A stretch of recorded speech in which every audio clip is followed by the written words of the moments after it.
Uzmi Milice, nije tu. Ko će ti kupi bebu, Natalija? Kupim bebu.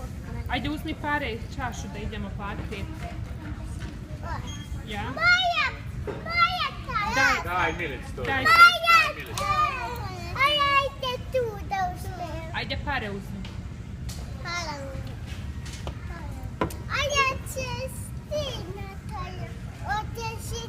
Sve mi je pali. Ajde, došao. Gdje su pare Natalija da plati? Ona će uzeti bebu sebi. Imaš li ti para, Natalija?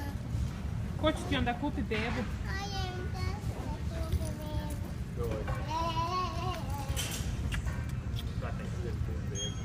Čekaj, nije tu Milica, ponesi dole, teti ćeš dati. Ponesi pare i čašu.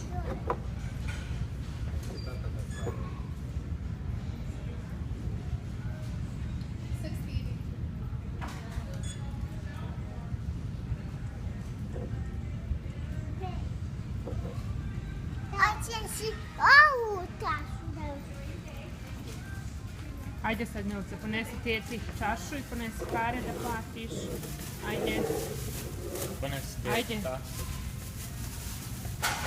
ajde, Hello. Ajde, daj bebu. daj bebu Milice čašu. i daj pare Milice.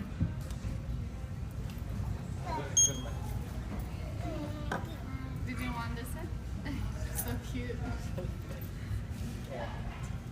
A pare Milice, jesi uzela pare nazad?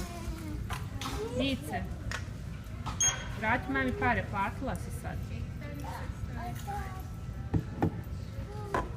Gdje su ti pare?